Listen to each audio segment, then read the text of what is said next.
Agastya Muni lived an extraordinary life, and it is believed he also lived an extraordinary span of life. The legend says that he lived for 4,000 years. We do not know. Maybe it was 400. Being Indians, we take a little bit of liberty with zeros. Because it's after all our invention, we can use it whichever way we want. You know, the zero came from India, so we use it little liberally because it's our intellectual property right. We can use zeros without tax.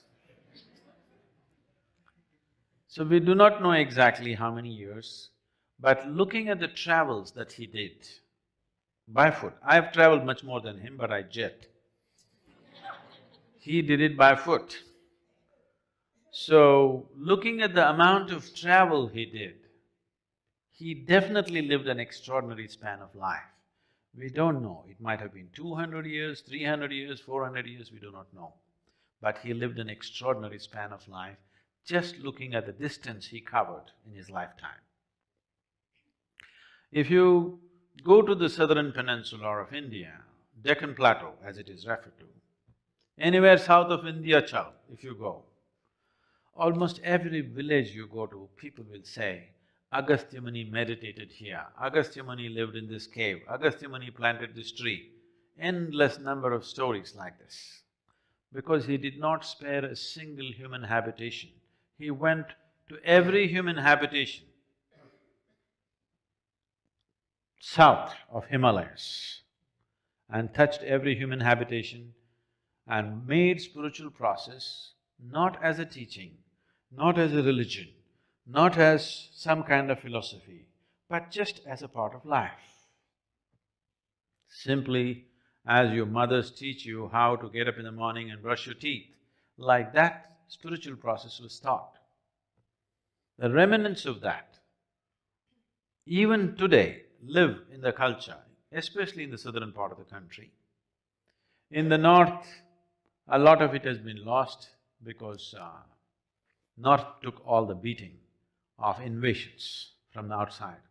The invasion, the military invasions, the cultural invasions, the religious invasions from outside were strong in the northern part of the country.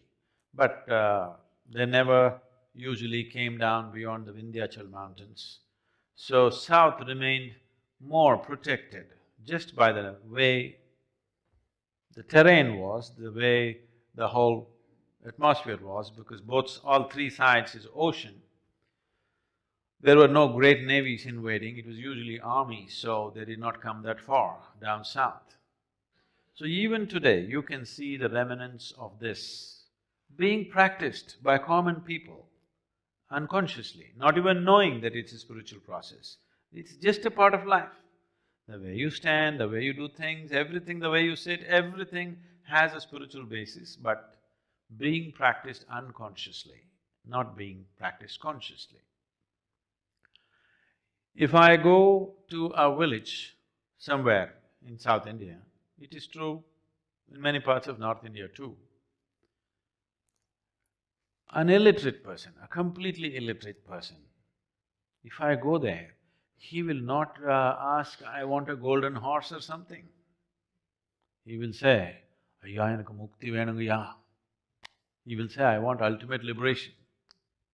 Nowhere else on this planet is this possible.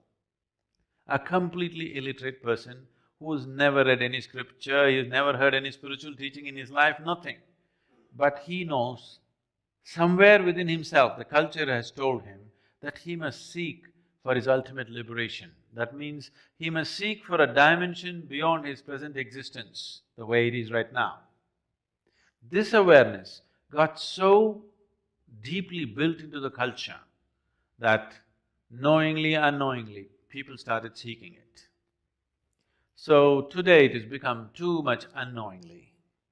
In spite of 8 to 10 generations of absolute poverty, you will still see there is a certain sense of balance, a certain sense of joy, a certain sense of contentment in them, which you rarely see anywhere else on the planet.